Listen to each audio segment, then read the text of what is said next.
नमस्कार। आज हम एक ऐसे विचार पर बात कर रहे हैं जो शायद पहली बार में थोड़ा कह सकते हैं चौंकाने वाला लगे। हाँ, कौन सा विचार? विचार है, अमीर लोग पैसे के लिए काम नहीं करते। ये रिच डैड पुअर डैड किताब के दूसरे अध्याय से है। ओह हाँ, ये लाइन ये तो बहुत मशहूर है और सच कहूँ तो थोड़ी कंफ्यूजिंग भी लगती है शुरू में। बिल्कुल। तो इसका मतलब क्या है? क्या मतलब काम ही छोड़ दें सब? यह कुछ और बात है। चलिए इसी की थोड़ी गहन पड़ताल करते हैं आज। हाँ हाँ, जरूर। देखिए, ये वाक्य पहली नज़र में अजीब लग सकता है, लेकिन इसके पीछे ना एक बहुत गहरी वित्तीय सोच छिपी है। जैसा स्रोत बताता है, ये सिर्फ काम करने या ना करने के बारे में नहीं है। तो फिर ये है पैसे के साथ अपने रिश्ते को बदलने के बारे में। अपनी सोच, अपना नजरिया, मतलब डर और लालच के चंगुल से बाहर निकलना। अच्छा, किताब में वो कहानी भी है ना, रॉबर्ट और माइक वाली। दो बच्चे थे जो हाँ बिल्कुल, वो अमीर बनना चाहते थे और माइक के रिच डैड के पास गए सीखने। रिस्टैटनो ने काम पर रख लिया अपने स्टोर में, पर पैसे कितने दिए? सिर्फ 10 सेंट प्रति घंटा। हाँ, बहुत ही कम। और बच्चों को स्वाभाविक रूप से लगा कि भाई ये तो नाइंसाफी है, मतलब शोषण हो रहा है हमारा। सही बात है। और यहीं पर देखिए रिच डैड का वो पहला और शायद सबसे जरूरी सबक आता है। वो समझाते हैं कि ज्यादातर लोग ना अपनी पूरी जिंदगी दो भावनाओं के बीच में झूलते रहते हैं। कौन सी दो भावनाएं? डर और लालच। हाँ। एक तरफ तो डर होता है, पैसे खत्म होने का डर, नौकरी जाने का डर, बिल नहीं भर पाने का डर। ये तो होता है। और दूसरी तरफ है लालच, ज्यादा पैसे का लालच, ताकि वो और अच्छी चीजें खरीद सकें और आरामदायक जिंदगी जी सकें। हाँ। और स्रोत कहता है कि इसी डर और लालच के चक्कर में लोग फंसे रह जाते हैं। वो जिसे चूहा दौड़ कहते हैं, ज्यादा कमाओ, ज्यादा खर्च करो, फिर ज्यादा कमाने का प्रेशर।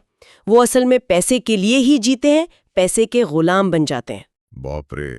तो इस चूहे दौड़ से, इस चक्र से निकलने का रास्ता क्या है फिर? किताब क्या कहती है? रास्ता है अपनी भावनाओं को समझना, उन पर काबू पाना सीखना, खासकर डर और लालच पर। और सबसे बड़ी बात जो रिच डैड कहते हैं, सीखने के लिए काम करो, पैसे के लिए नहीं। सीखने के लिए काम करो, पैसे के लिए नहीं। इसका क्या मतलब हुआ? पैसा जरूरी नहीं है? नहीं नहीं, ऐसा नहीं है कि पैसा जरूरी नहीं है, पैसा तो जरूरी है।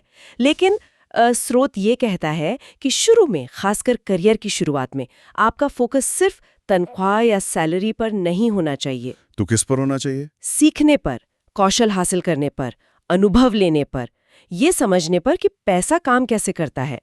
ये सोच आपको मौके पहचानने में मदद करती है। अमीर लोग सिर्फ सैलरी स्लिप नहीं देखते, अच्छा, वो क्या देखते हैं फिर? वो मौके देखते हैं। ऐसे मौके जहां वो कुछ नया सीख सकें, जहां वो समझ सकें कि सिस्टम कैसे चलता है, पैसा बनता कैसे है, ताकि बाद में वो पैसे को अपने लिए काम पर लगा सके।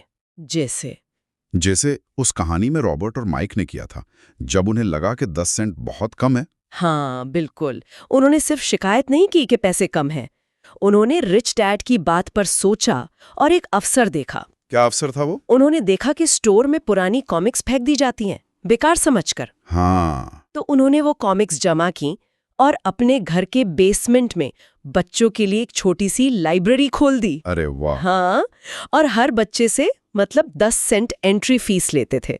बच्चे आते बैठते, जितनी मर्जी कॉमिक्स पढ़ते। और इससे वो पैसे कमाने लगे? हाँ, और यहाँ पॉइंट ये है कि अब वो घंटे के हिसाब से पैसे नहीं कमा रहे थे, उन्होंने एक संपत्ति बना ली थी, वो कॉमिक लाइब्रेरी।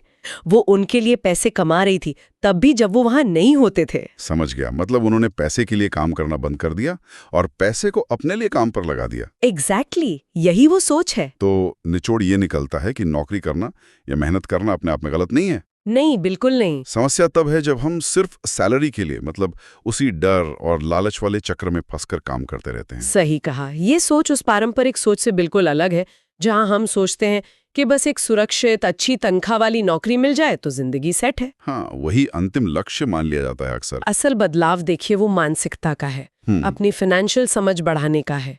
ये समझने का है कि पैसा आता कैसे है, जाता कैसे है और कैसे वो आपके लिए काम कर सकता है। आप जिंदगी भर पैसे के पीछे ना भागें।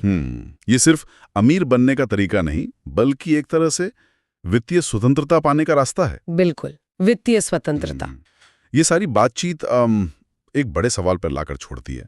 अगर अमीर लोग पैसे के लिए काम नहीं करते तो फिर भाई वो पैसा बनाते कैसे हैं? हम्म वो क्या चीज है जो उन्हें लगातार संपत्ति बनाने में मदद करती है? बिल्कुल सही सवाल, और इसी से जुड़ा एक और गहरा सवाल है जिसका जिक्र स्रोत में भी आता है।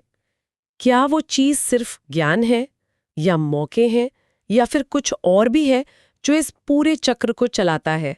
मतलब जो अमीरों को अमीर और गरीबों को गरीब बनाए रखने में भूमिका निभाता है। हाँ, ये सोचने वाली बात है। जरूर इस पर सोचना चाहिए।